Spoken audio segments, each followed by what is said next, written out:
Je vous présente une crypto qui va faire des vrais perfs et cette crypto c'est CRV. CRV c'est une crypto de l'univers DeFi, c'est un DEX, tu peux le voir également sur DeFi Lama ici, avec les métriques qui sont inhérentes au CRV, que ce soit la TVL, que ce soit les revenus, que ce soit le market cap, etc., etc. Ce qui est important de comprendre par rapport à CRV, c'est que CRV a une charte qui en weekly n'est pas forcément hyper belle de prime abord quand on y va dessus. On peut voir qu'il y a eu un gros pump ici en 2021 avec ensuite un effondrement de la crypto. Ce genre de chart, les gens les aiment pas beaucoup, mais en réalité c'est exactement ces charts qui sont les plus magnifiques avec des sommets qui ne font que s'enchaîner les uns à la suite des autres, ce qui fait qu'il y a beaucoup de liquidités à venir chercher juste au-dessus. La grosse différence également où il faut faire attention entre une charte et la réalité, c'est que CRV a été listé en 2021, soit en dernière année de bull run, avec un vesting qui s'est fait en 2022 en plein bear market. Le vesting, on le rappelle, c'est quoi? C'est quand il y a une émission de jetons plus ou moins importante qui est faite et qu'il y a donc potentiellement plus d'offres qui va être réalisées que de demandes. Et du coup, il est hyper important de regarder quand est-ce que le vesting est fait.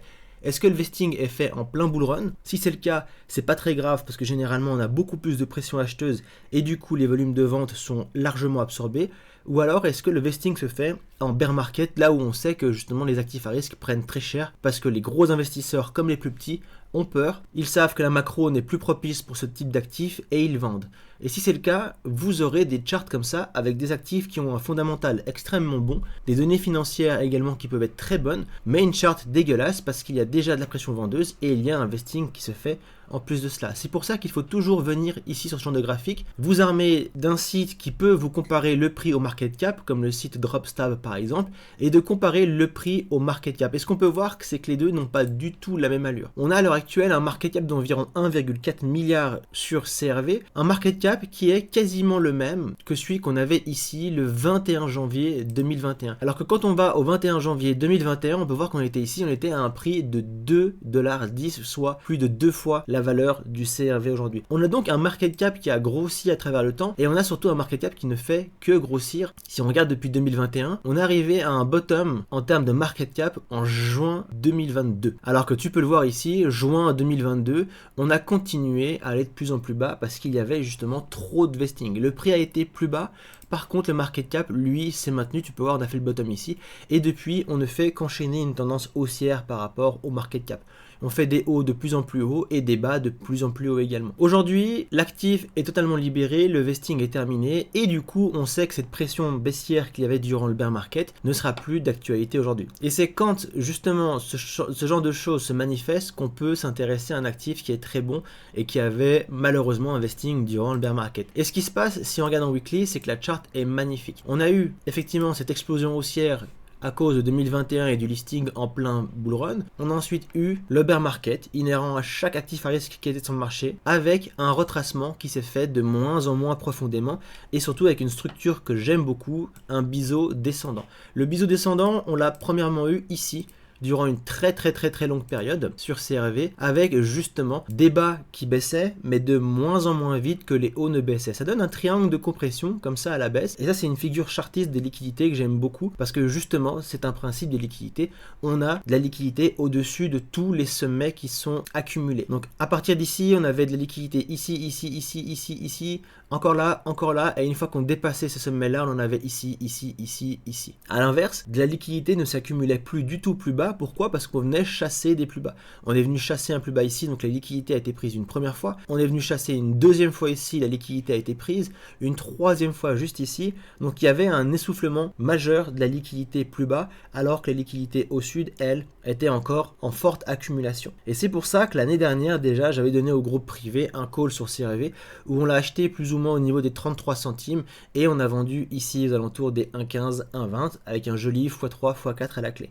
À l'heure actuelle, le CRV, on voit qu'il fait une structure qui est vraiment magnifique. Ici, je t'ai isolé dans ce grand rectangle jaune le niveau le plus tradé au niveau de CRV. On peut voir que ça a été un niveau clé à travers l'histoire du CRV, servant tantôt de résistance, comme ici, on est venu dedans, on l'a rejeté, ensuite on l'a traversé, on est quasiment venu dedans pour bottom, on l'a traversé une nouvelle fois, il a servi de support une deuxième fois, une troisième fois, puis de résistance, puis de bottom, puis de résistance, là on l'a cassé encore une nouvelle fois, on l'a rejeté encore une autre fois, ici on l'a rejeté, et là on est passé dedans. Si on zoome et on passe de weekly en daily, on peut voir qu'à l'heure actuelle il se passe quelque chose de très important, c'est que ce gros niveau qui servait tantôt de résistance, tantôt de support, on est venu le casser, on s'est établi au-dessus et à l'heure actuelle, depuis plusieurs jours, on mèche dedans mais on se fait repousser, signe que le CRV a vraiment envie de pousser plus haut. Là où c'est super intéressant également, c'est qu'on a une dynamique haussière qui s'est vraiment créée avec une grosse divergence par rapport à Bitcoin. On a ici les deux graphes, on a CRV qui est en haut en daily et le Bitcoin qui est en bas en daily, et tu peux voir qu'on a une décorrélation claire entre Bitcoin et CRV. Malgré un Bitcoin qui chute, on a un CRV qui monte. Donc qu'est-ce que ça implique ça? Ça implique que justement dans cette espèce de recyclage des liquidités qu'on a à l'heure actuelle, on le voit, un Bitcoin stagne, par contre Ethereum pousse, les large caps poussent également, la dominance du Bitcoin baisse, donc on a un petit peu tous les ingrédients qui font démarrer ce qu'on appelle une alt season, ce que tout le monde attend. Et ce qu'on veut voir, ce sont justement des alts qui se décorrèlent de manière plus ou moins claire de Bitcoin et surtout du marché. On le voit depuis 2-3 jours, on est en train de corriger. À peu près toutes les altcoins corrigent avec Bitcoin, mais de manière beaucoup moins sérieuse que quand la dominance est plus haut. Par contre, on a un CRV qui lui reste fortement sur ses appuis et qui a vraiment envie de faire un breakout beaucoup plus haut. Et ça, c'est exactement ce qu'on va chercher sur une crypto qui a un très bon fondamental, des très bonnes données financières et a fortiori une charte qui donne vraiment envie. Pourquoi est-ce qu'elle donne vraiment envie cette charte? Parce que justement, on est sur le point de faire un mouvement de type mouvement qu'on a eu en novembre 2024. Pourquoi? Parce qu'on a franchi la zone de trading majeure sur CRV et ce qu'on a à gauche, ce sont des sommets au-dessus desquels énormément de liquidités s'accumulent.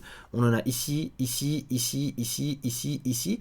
Et une fois qu'on passe ce sommet, tu peux voir, j'ai dessiné les suivants qui restent, ici, ici, ici, avec à la clé une énorme zone d'imbalance juste ici, dans lequel le prix va aller comme dans du beurre. C'est exactement ça qu'on aime, ce sont des structures comme ceci, où il y a de la liquidité à aller chercher partout, ce qui fait qu'une fois qu'on break, on fait des mouvements qui sont assassins, qui viennent racler toute la liquidité et qui donnent des mouvements hyper paraboliques comme ça. On est en train de faire ici ce mouvement qu'on a fait juste là. Première phase où on commence l'ascension, on consolide durant quelques jours histoire que justement les volumes acheteurs-vendeurs puissent s'entasser les uns sur les autres. On était également ici dans une zone de consolidation d'une zone de prix qui était très tradée comme à l'heure actuelle. Tu vois, si je prends par exemple cette zone de prix que je l'étends et que je l'étends à gauche et à droite, tu peux voir que c'est une zone qui a été extrêmement tradée et qui a été un point pivot très important pour CRV. Cette zone, elle a servi de support une fois ici, une deuxième, une troisième, une quatrième, puis résistance, puis support, support, support, encore une fois support, résistance. Et quand on était ici, il fallait absolument s'établir d'abord au-dessus, avec pourquoi pas un retracement qui nous permette de prendre appui pour pousser plus haut. C'est exactement ce qu'on est en train de faire sur CRV, avec ensuite la même structure ici qu'on avait juste là, et qui a permis au CRV en quelques jours à peine de faire un mouvement qui a été quand même assez puissant avec un 173% à la clé. La zone de terminus idéale sur CRV, sans vouloir avoir des objectifs qui sont beaucoup trop hauts pour la suite, c'est vraiment cette zone d'imbalance. On peut voir là, il y a énormément de liquidités à venir chercher, on n'est pas très loin de venir la prendre.